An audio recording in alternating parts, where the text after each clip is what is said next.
c'est moi, Clovis-Tube, et on se retrouve à nouveau aujourd'hui pour une nouvelle vidéo qui va être un peu un avant-match de cette partie entre le Canadien de Montréal et le Wild du Minnesota.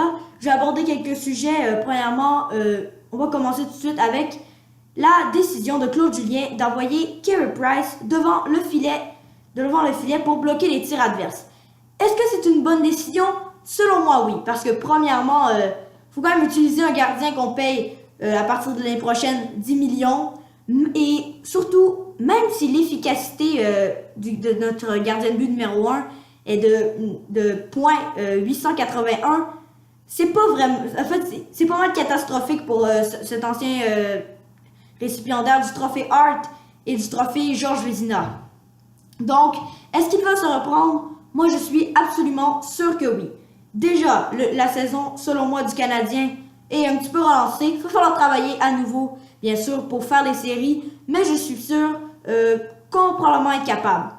Oui, la saison est relancée. Une belle victoire de 5-1 contre les Panthers, 5-4 contre les Rangers de New York et 8-3, toute une victoire du Canadien de Montréal. D'ailleurs, on souligne les 2 premiers buts de Charles Hudon dans la LNH. Mais pour en revenir à Price, faut quand même s'il connaît une très mauvaise saison, début de saison cette année, il va se replacer, j'en suis sûr. C'est un joueur avec énormément de leadership, qui est assez constant. Et selon moi, il pourrait probablement avoir au moins 30 victoires cette saison, malgré son début de saison très très difficile. Sinon, parmi les étoiles du mois d'octobre, là on va sortir des sujets du Canadien de Montréal. On va aller voir du côté du Lightning de Tampa Bay. Donc, tout un début de saison pour cette équipe de la LNH qui trône en ce moment au sommet du classement de la LNH, devant plutôt les Kings de Los Angeles et les Maple Leafs de Toronto, si je ne m'abuse. Donc, les étoiles du mois d'octobre ont été Steven Stamkos et Nikita Kucherov. Donc, ces deux joueurs font partie de la Lightning de Tampa Bay et ils sont complètement méconnaissables. Tout un début de saison. Stamkos a été le premier à atteindre les 20 points. Kucherov, lui, domine la ligue avec environ, je pense, 11 buts exactement dans la LNH. Stamkos, lui, est simplement... En fait, je suis pas sûr, mais je pense qu'ils sont sur le même trio. Donc, ils forment toute une combinaison. Et je pense pas que... Stamkos qui revient au jeu, d'ailleurs, il faut le rappeler. L'année dernière, n'a pas joué du tout en raison d'un caillot de sang. Et le résultat... Le Lightning n'a pas fait les séries. Et Stamkos de retour, premier dans la LNH. Je pense que s'il n'est pas là, le Lightning manque un gros morceau. Aussi, pour finir, mon troisième sujet, ce sont les trios apportés, les changements apportés dans les trios pour le match de ce soir contre le Wild du Minnesota. Donc, dès que je les ai regardés, je les ai trouvés tout de même assez spéciales. Pour le premier trio, Artturi Lehkonen, Jonathan Drouin et Paul Byron. Donc, ça, par exemple, je trouve que c'est une excellente décision d'avoir déréuni. Je pense pas que c'est un mot, mais de ne plus avoir réuni Pacioretty et Drouin ensemble. Ça ne marchait pas. Et depuis qu'on a rejumelé Pacioretty et Dano, ça marche extrêmement bien. Donc, pour le Canadien, je pense que c'est une bonne décision de les garder, Pacioretty et Dano. Il complétera le trio avec Andrew Shaw sur le deuxième. Sinon, pour en revenir au premier trio, je suis assez surpris de voir Artturi Lehkonen sur ce trio. Il a marqué son premier but de la saison lors de la victoire de 8-3 des Canadiens. Et il crée des bonnes occasions, mais selon moi, il faudrait qu'il monte un peu plus la barre de son jeu, puisque ce n'est pas assez satisfaisant pour moi. Un but, le mettre sur le premier trio. Il fait des belles passes, oui, mais je le redis, c'est pas assez pour moi. Sinon, Pacioretty, lui aussi, un peu de misère, mais ça semble revenir avec... Philippe Dano, donc crée des excellentes occasions. Et maintenant, le troisième trio, il est composé de Charles Hudon, Tomáš Plekanec et Brendan Gallagher.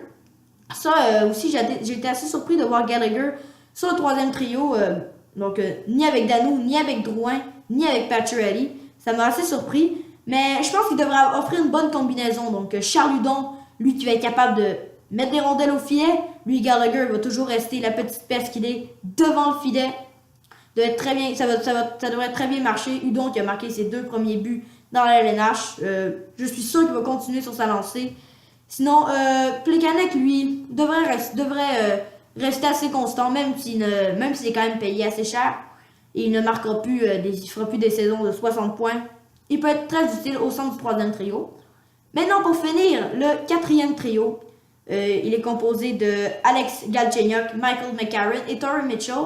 Donc, Galchenyuk, moi, je le trouve très très bon sur le quatrième trio. Il remplit très bien son rôle et il aide, même s'il est lui aussi très jeune, il aide très bien l'autre jeune, Michael McCarron, qui est son centre. Donc, je comprends pas pourquoi il y en a qui chialent après Alex Galchenyuk, alors qu'il est excellent cette saison. Il a 4 buts.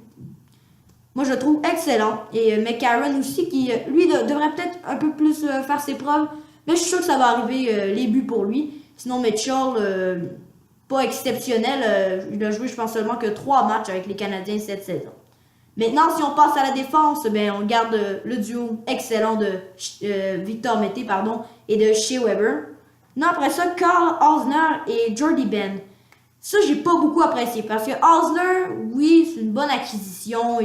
Il est correct, mais de là à remplacer Jeff Petrie qui est sur le 3e duo, ça me surprend énormément. Je ne comprends pas pourquoi. Moi, je l'aurais mis sur le 2e duo.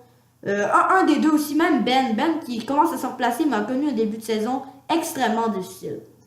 Donc, je l'aurais deviné. Donc, Brandon Davidson et Jeff Petrie sur le 3e duo.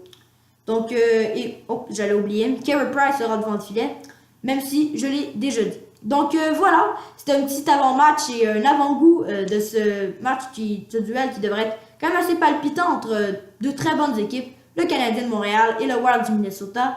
J'espère qu'ils vont gagner. Ciao!